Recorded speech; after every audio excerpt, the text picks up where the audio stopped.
ಭಗವಂತ ಅವರಿಗೆ ಒಳ್ಳೆ ಸದ್ಬುದ್ಧಿಗಳು ಕೊಡ್ಲಿ ಅಂತಕ್ಕಂಥದ್ದು ಪ್ರಾರ್ಥನೆ ಮಾಡ್ತೀನಿ. ಆದ್ರೆ ಒಂದು ಇಲ್ಲಿ ನೆರೆದಿರ್ತಕ್ಕಂಥ ನನ್ನ ತಾಯಂದಿರು ನನಗೆ ಜನ್ಮ ಕೊಟ್ಟಿಲ್ಲದೆ ಇರಬಹುದು, ಆದರೆ ನನ್ನ ತಾಯಿ ನನಗೆ ಜನ್ಮ ಕೊಟ್ಟಿದ್ದಾರೆ. ಆ ಸ್ಥಾನದಲ್ಲಿ ನೀವೆಲ್ಲ ಇದ್ದೀರಿ, ನನ್ನ ಸಹೋದರಿಯರಿದ್ದೀರಿ ಅಂತಕ್ಕಂಥದ್ದು ಈ ಸಂದರ್ಭದಲ್ಲಿ ನಾನು ಹೇಳ್ತಕ್ಕಂಥದ್ದು. ನಾನು ಬದುಕಿರ್ತಕ್ಕಂಥದ್ದೇ ಈ ನಾಡಿನ, ಬರೀ ನಮ್ಮ ಮಂಡ್ಯ ಜಿಲ್ಲೆ ಜನ ಒಂದು ಅಂತ ಹೇಳಲ್ಲ, ಈ ನಾಡಿನ 6.5-7 ಕೋಟಿ ಜನರ ಬದುಕಿಗೆ ಏನಾದರೂ ನಾನು ಈ ಭೂಮಿಗೆ ಹೋಗೋದ್ರೊಳಗೆ ನನ್ನಿಂದ ಏನಾದರೂ ಒಂದು ಸಣ್ಣ ಕಾಣಿಕೆಗಳನ್ನು ಪ್ರತಿ ಕುಟುಂಬಕ್ಕೆ ಸಲ್ಲಿಸಬೇಕು ಅನ್ನೋದು ನನ್ನ ಹೃದಯದಲ್ಲಿ ಇಟ್ಕೊಂಡಿದ್ದೀನಿ. ಏಕೆಂದರೆ ಕಳೆದ 6-7 ತಿಂಗಳಿಂದ ನಾನು ಏನೊಂದು ಆರೋಗ್ಯದ ತೊಂದರೆಗೆ ಒಳಗಾಗಿದ್ದೆ. ಉಳಿದಿರ್ತಕ್ಕಂಥದ್ದು ನಿಮ್ಮಂತ ಆಶೀರ್ವಾದದಿಂದ, ಹಿರಿಯರ ಆಶೀರ್ವಾದ, ಆ ದೇವರ ಅನುಗ್ರಹದಿಂದ. ಬಹುಶಃ ಯಾವುದೇ ಮನುಷ್ಯನಿಗೆ 5 ಬಾರಿ ಸಾವಿನ ಹಂತಕ್ಕೆ ಹೋಗಿ ಬದುಕು ಬಂದಿದ್ರೆ ಅದು ಬಹುಶಃ ನಾನು ಒಬ್ಬ ಇದ್ದೇನೆ ಅಂತ ನಿಮ್ಮ ಗಮನಕ್ಕೆ ತರ್ತೀನಿ, ನಿಮ್ಮಗಳ ಗಮನಕ್ಕೆ. ನಾನು ಇವತ್ತು ಈ ಗ್ರಾಮಕ್ಕೆ ಬರಬೇಕಾದ್ರೆ ಗ್ರಾಮದ ಎಲ್ಲ ಹಿರಿಯರ ಪ್ರೀತಿ ವಿಶ್ವಾಸ ನಾನೇನು ಕಂಡಿದ್ದೇನೆ. ಇವತ್ತಿನ ದಿನ ನನಗೆ ತುಮಕೂರು ಜಿಲ್ಲೆನಲ್ಲೂ ಒಂದು ರಾಗಿ ಮುದ್ದನಹಳ್ಳಿ ಅಂತಕ್ಕಂಥ ಒಂದು ಗ್ರಾಮ, ತುಮಕೂರು ಜಿಲ್ಲೆಯ ಗ್ರಾಮೀಣ ಪ್ರದೇಶದಲ್ಲಿ, ನಾವು ಬೇರೆ ಯಾರನ್ನೂ ಕರೆದಿಲ್ಲ, ನಿಮ್ಮೊಬ್ಬರನ್ನೇ ಕರೆದಿದ್ದೇವೆ. ಸುಮಾರು 50 ಲಕ್ಷ ರೂಪಾಯಿಗಳನ್ನು ಇವತ್ತು ಖರ್ಚು ಮಾಡ್ತಾ ಇದ್ದೇವೆ ಕಾರ್ಯಕ್ರಮಕ್ಕೆ. ನೀನು ಬರಲೇಬೇಕು ಅಂತಕ್ಕಂಥ ಒಂದು ಒತ್ತಾಯ ತುಮಕೂರು ಜಿಲ್ಲೆಯ ನನ್ನ ತಂದೆ ತಾಯಿದ್ರು ಅವರಿಗೆ ಏನು ಒತ್ತಾಯ ಹಾಕಿದ್ದಾರೆ. ನಾನು ಅವ್ರಿಗೆ ಹೇಳಿದೆ, ನೋಡಿ, ನನಗೆ ದೊಡ್ಡ ಮಟ್ಟದಲ್ಲಿ ಪ್ರೀತಿ ವಿಶ್ವಾಸ ತೋರಿಸ್ತಂತ ಈ ಜಿಲ್ಲೆನಲ್ಲಿ ಇವತ್ತು 3-4 ಕಾರ್ಯಕ್ರಮ ಇದೆ.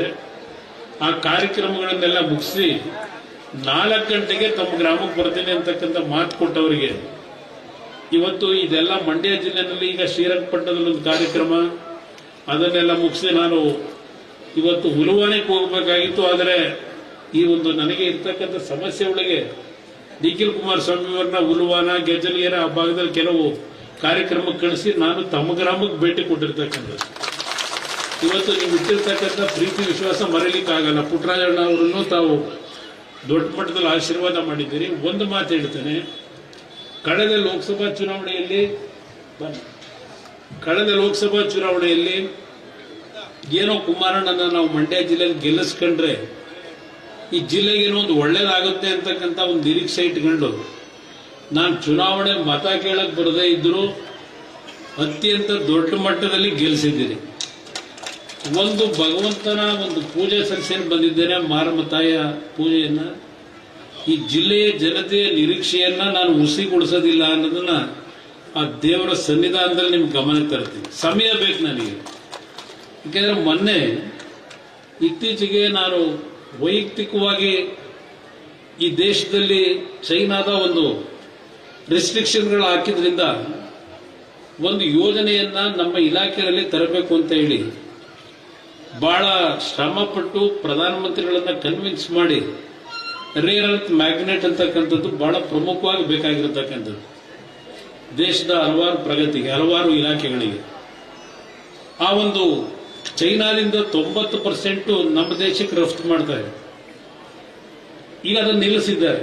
ಆ ಹಿನ್ನೆಲೆಯಲ್ಲಿ ಈ ದೇಶ ಇವತ್ತು ಇನ್ನೊಬ್ಬರ ಮೇಲೆ ಅವಲಂಬಿತರಾಗಬಾರದು ನಾವು ಅಂತ ಹೇಳಿ ಎಲ್ಲ ರೀತಿಯ ಶ್ರಮ ಪಟ್ಟು ಇವತ್ತು ಆ ಒಂದು ರೇರ್ ಅರ್ತ್ ಮ್ಯಾಗ್ನೆಟ್ ನ ದೇಶದಲ್ಲೇ ನಾವು ಉತ್ಪಾದನೆ ಮಾಡಬೇಕು ಅಂತ ಹೇಳಿ ಸುಮಾರು 7,500 ಕೋಟಿ ಹಣ ಅದಕ್ಕೆ ತೊಡಗಿಸ್ತಾ ಇದ್ದೇವೆ ನಮ್ಮ ಇಲಾಖೆಯಲ್ಲಿ. 5 ಜನಕ್ಕೆ ನಾವು ಒಂದು ಕೆಲವು ತೆರಿಗೆ ವಿನಾಯಿತಿಗಳನ್ನು ಕೊಟ್ಟು 5 ಕಂಪನಿಗಳನ್ನು ಆಯ್ಕೆ ಮಾಡ್ತಾ ಇದ್ದೇವೆ. ನಾನು ನಮ್ಮ ಅಧಿಕಾರಿಗಳಿಗೆ ಹೇಳಿದ್ದೇನೆ, ನನ್ನ ಜಿಲ್ಲೆಯ ಜನ ಬಹಳ ನಿರೀಕ್ಷೆ ಇಟ್ಟಿದ್ದಾರೆ, ಕುಮಾರಣ್ಣ ಅವರ ಒಂದು ಕೈಗಾರಿಕೆ ತರಬೇಕು ಅಂತ ಹೇಳಿ ಆಸೆ ಪಡ್ತಾ ಇದ್ದಾರೆ.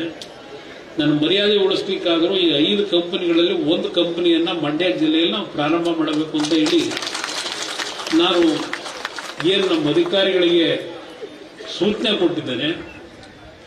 ಮೊನ್ನೆ ಒಂದು ವಾರದಿಂದ ಒಂದು ಕಂಪನಿಯವರು ಬಂದರು ನನ್ನ ಹತ್ರ. ಆಸ್ಟ್ರೇಲಿಯಾದಿಂದ ರಾ ಮೆಟೀರಿಯಲ್ ತರ್ತಾರೆ, ಇಲ್ಲಿ ಕಾರ್ಖಾನೆ ಹಾಕಿ 1,000-1,500 ಜನ ಕೆಲಸ ಕೊಡ್ತಕ್ಕಂಥ ಅನುಕೂಲಗಳೇನಿದೆ ನಾವು ಮಾಡ್ಲಿಕ್ಕೆ ತಯಾರಾಗಿದ್ದೇವೆ. ಆದರೆ ನಾವು ಇಲ್ಲಿಯ ಸರ್ಕಾರದ ನಡವಳಿಕೆಗಳನ್ನೇ ನೋಡಿದ್ದೇವೆ. ಆಂಧ್ರ ಪ್ರದೇಶದಲ್ಲಿ ಸಮುದ್ರದ ಪಕ್ಕದಲ್ಲಿ ಏನೋ ಒಂದು ಅಲ್ಲಿ ವಿಶಾಖಪಟ್ಟಣದಲ್ಲಿ ಈಗಾಗಲೇ ನಾನೇನು ಕೈಗಾರಿಕೆಗೆ ಅವಕಾಶ ಕಲ್ಪಿಸ್ಕೊಟ್ಟೆ. RINL ಅಂತಕ್ಕಂಥ ಒಂದು ಸ್ಟೀಲ್ ಇಂಡಸ್ಟ್ರಿ ನಡೀತಾ ಇದೆ. ಆ ಭಾಗದಲ್ಲಿ ನಮಗೆ ನೀವು ಸಹಕಾರ ಕೊಟ್ಟರೆ ಕರ್ನಾಟಕದವರು, ನಾನು ಕರ್ನಾಟಕದವರಾಗಿ ದಯವಿಟ್ಟು ಏನಾದರೂ ಮಾಡಿ ಇಲ್ಲೇ ಹಾಕಿ ನಾನು ಎಲ್ಲ ರೀತಿ ಸಹಕಾರ ಕೊಡ್ತೀನಿ ಅಂತ ಅವ್ರು ಹೇಳಿದ್ರು. ನಮಗೆ ನೀವು ವಿಶಾಖಪಟ್ಟಣದ ಭಾಗದಲ್ಲಿ ಆಂಧ್ರ ಪ್ರದೇಶದಲ್ಲಿ ಅನುಕೂಲ ಮಾಡಿಕೊಟ್ರೆ ನಮಗೆ ಸ್ವಲ್ಪ ಲಾಭ ಜಾಸ್ತಿ ಬರ್ತದೆ, ನಮ್ಗೆ ಅಲ್ಲಿ ಏನಾದರೂ ಮಾಡಿ ಸಹಕಾರ ಕೊಡಿ ಅಂತ ನಮ್ಮ ಕರ್ನಾಟಕದವರು ಬಂದನದು. ಇದು ಪರಿಸ್ಥಿತಿಗಳು ಹಲವಾರು ರೀತಿ ಇದೆ. ನಾನು ಪತ್ರಿಕೆಗಳಲ್ಲಿ ಕೊಡ್ತಕ್ಕಂಥ ಹೇಳಿಕೆಗಳಿಗೆ ಯಾವುದೇ ಕಾರಣಕ್ಕೂ ಮಹತ್ವ ಕೊಡಲ್ಲ. ನನಗೆ ಗೌರವ ಕೊಟ್ಟು ನನ್ನ ಮೇಲೆ ನಂಬಿಕೆ ಇಟ್ಟು ಈ ಜಿಲ್ಲೆಯ ಜನ ನೀವೇನು ಆಶೀರ್ವಾದ ಮಾಡಿ ದೇರಿನಲ್ಲಿ ಒಂದು ನರೇಂದ್ರ ಮೋದಿಯವರ ಸರ್ಕಾರದಲ್ಲಿ ಮಂತ್ರಿಯಾಗಿದ್ದೇನೆ. ಇನ್ನೂ 3 ವರ್ಷ ಸಮಯ ಇದೆ. ಕಾರ್ಖಾನೆಗಳನ್ನು ಪ್ರಾರಂಭ ಮಾಡೋದು ಏಕೈಕ ಒಂದು ರಾತ್ರಿನಲ್ಲಿ ಮಾಡ್ಲಿಕ್ಕಾಗಲ್ಲ. ನನಗೆ ಗೊತ್ತಿದೆ, ನೀವು ಮಕ್ಕಳನ್ನ ಕಷ್ಟಪಟ್ಟು ಓದಿಸಿದ್ದೀರಿ. BE ಕಂಪ್ಯೂಟರ್ ಸೈನ್ಸ್ ಓದಿರ್ತಕ್ಕಂಥ ಹಲವಾರು ಕುಟುಂಬದ ಹೆಣ್ಣು ಮಕ್ಕಳು ಬಹುಶಃ ನನ್ನ ಹತ್ರನೇ 1000 ಅರ್ಜಿ ಕೊಟ್ಟಿದೆ. ಮೆಕ್ಯಾನಿಕಲ್ ಇಂಜಿನಿಯರ್ಗಳು, ಸಿವಿಲ್ ಇಂಜಿನಿಯರು, ಈ ರೀತಿ ಓದಿರ್ತಕ್ಕಂಥವ್ರು ಕೆಲಸ ಇದೆ. ಇವತ್ತು ನಾವೇನಾದರೂ ಬೇರೆ ಕಡೆ ಹೇಳಿದ್ರೆ ಇವತ್ತು ಕಾರ್ಖಾನೆಗಳೇ ಆಗಿದ್ದಾವೆ. ನಾವು ಟೆಂಪರರಿ ಜಾಬ್ ಕೊಡ್ತೀವಿ, 2 ವರ್ಷ 1 ವರ್ಷ ಗ್ಯಾರಂಟಿ ಕೊಡ್ತೀವಿ ಅಂತ. ಇವತ್ತು ಹೊರಗುತ್ತಿಗೆನಲ್ಲಿ ಎಲ್ಲಾ ಕಾರ್ಖಾನೆಗಳಲ್ಲೂ ಕೆಲಸಕ್ಕೆ ನೇಮಕ ಮಾಡ್ಕೊಂಡು 2 ವರ್ಷ 3 ವರ್ಷ ಅವ್ರ ಕೈಲಿ ಕೆಲಸ ಮಾಡಿಸಿ ಅವ್ರು ಮನೆಗೆ ಕಳಿಸ್ತಾ ಇದ್ದಾರೆ. ಇದು ನಡೀತಾ ಇರತಕ್ಕಂಥ ವ್ಯವಸ್ಥೆ ಇದೆ. ನೀವೆಲ್ಲ ಕಷ್ಟಪಟ್ಟು ಸಾಲ ಸೋಲ ಮಾಡಿ ಮಕ್ಕಳನ್ನ ಓದಿಸ್ತೀರಿ. ಕೆಲಸ ತಗೋಬೇಕಾದ್ರೆ ಎಷ್ಟು ಶ್ರಮ ಆಗ್ತಾ ಇದ್ದೀರಿ ನಾನು ನೋಡಿದ್ದೆ. ನಾನು